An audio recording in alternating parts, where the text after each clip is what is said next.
Keadaan yang sebenarnya Yesus itu manusia apa Tuhan? Tuhan dan manusia, bro. Dia menjadi manusia kok. Kalau Tuhan dan manusia itu berarti dua hakikat, bukan satu hakikat dongo. Karena hakikat manusia adalah daging, hakikat Allah adalah roh menurut Bible. Hakikat Allah tidak terlihat, hakikat manusia terlihat. Yesus ini hakikatnya manusia karena dia terlihat. Kalau dia juga Tuhan, berarti dia mempunyai dua hakikat. Hanya orang gila yang mengatakan dalam seseorang mempunyai dua hakikat. Lukas 2 nomor 11 hakikatnya apa? Ayo. Lukas 2 ayat 11. Hakikatnya apa yang keluar dari rahim Maria itu? Manusia apa Tuhan? Keadaan yang sebenarnya yang keluar dari rahim Bunda Maria itu manusia apa Tuhan? Keadaan yang sebenarnya. Hakikat adalah keadaan yang sebenarnya. Ya, manusia daging. Jujur. Manusia daging. Berarti hakikatnya manusia, benar tidak? Hakikat. Iya, dia menjadi manusia, hakikatnya manusia. Oke. Ketika dia manusia, dia juga Tuhan. Iya, karena dia dikandung oleh Roh Kudus. Oke, hakikat Tuhan apa? Hakikat Tuhan apa? Hakikatnya, bro. Apa hakikat Tuhan? Ilahi.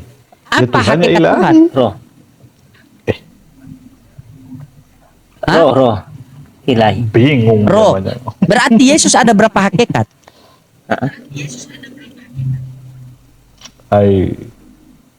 Ada berapa hakikat? Di dalam kemanusiaannya. Ada berapa hakikat? Ya, dia satu. Bingung dia kan? Bingung kan? Bingung.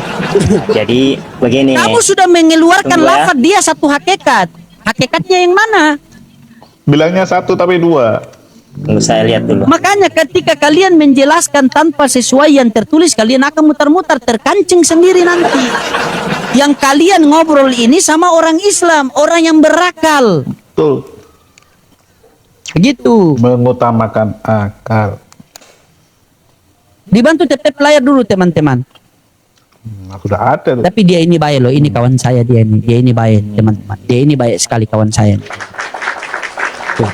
Begitu Jenriko ya, sangat sulit kalau kamu mau mengatakan begitu. Karena hakikat Bapa adalah roh. Begini Jenriko, mari kita belajar sama-sama saudaraku. Coba kamu baca Yohanes 1:14. Mantap, Bang. Coba baca dulu. Lanjut, Bang. Kita baca pelan-pelan Yohanes 1:14, kita kaji di situ pelan-pelan. Yohanes 1:14. Coba baca.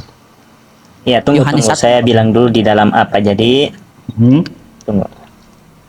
Dan atau bagaimana?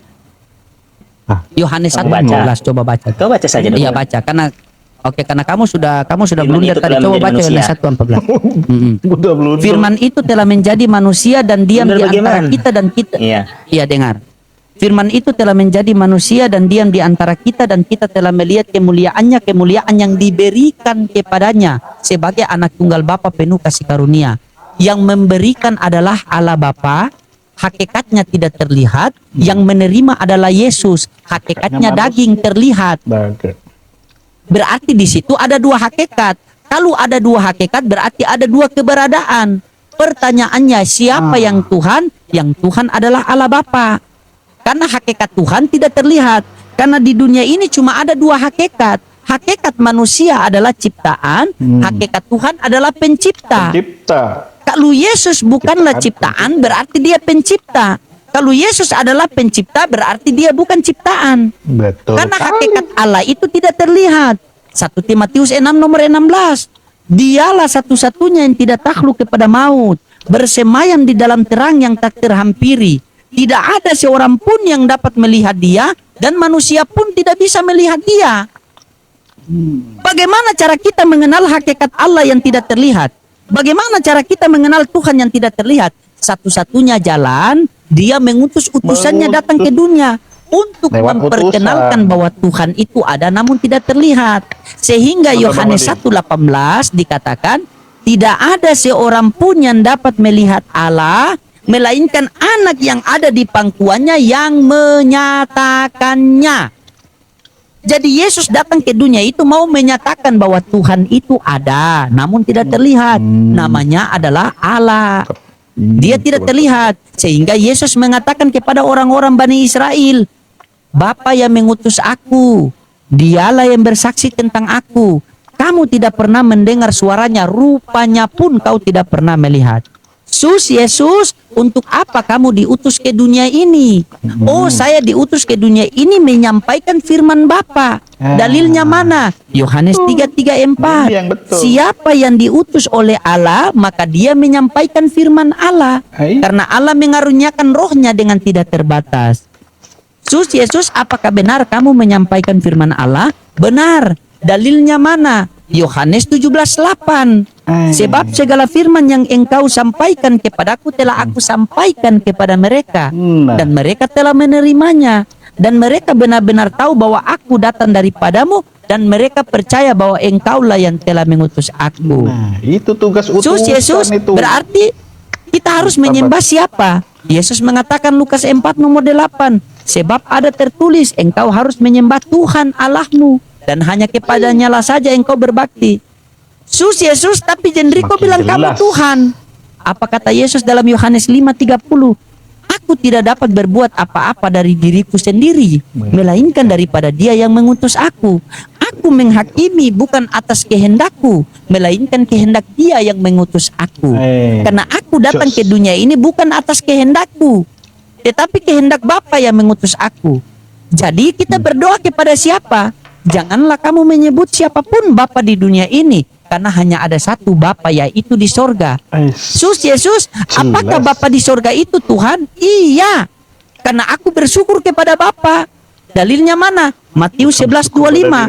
Pada waktu itu berkatalah Yesus, aku bersyukur kepadamu Bapa, Tuhan langit dan bumi. Yesus, apakah Bapa Tuhan langit dan bumi itu Bapa aku dan Bapa kamu juga? Iya, Bapa kita semua. Dalilnya mana? Yohanes 20:17. Aku akan pergi kepada Bapakku dan Bapamu, kepada Allahku dan Allahmu, kepada Tuhanku dan Tuhanmu. Tuhanku dan Tuhanmu. Kurang jelas apa coba? Kenapa kalian harus menuhankan Yesus? Tapi orang-orang Kristen mengatakan kamu adalah Tuhan. Kalau mereka memaksakan menuhankan aku, maka mereka akan dihadapkan dengan Matius 7:21, 22, 23. Yang mana, Bang? Tuhan, kami bernubuat demi namamu, mengusir setan demi namamu, mengadakan mujizat demi namamu. Tuhan, saya berdiskusi dengan loading memakai namamu. Maka apa kata Yesus di nomor 23? Nyala kau dari hadapanku sang pembuat kejahatan, babi. Dalil semua itu, kenapa kamu mau bantah? Silakan, bengkokkan. Silakan bengkokkan. Ketika kau berbicara, jika Anda mengutip ayat, kau tidak mengerti, kau cuma tahu baca, tapi tidak mengerti.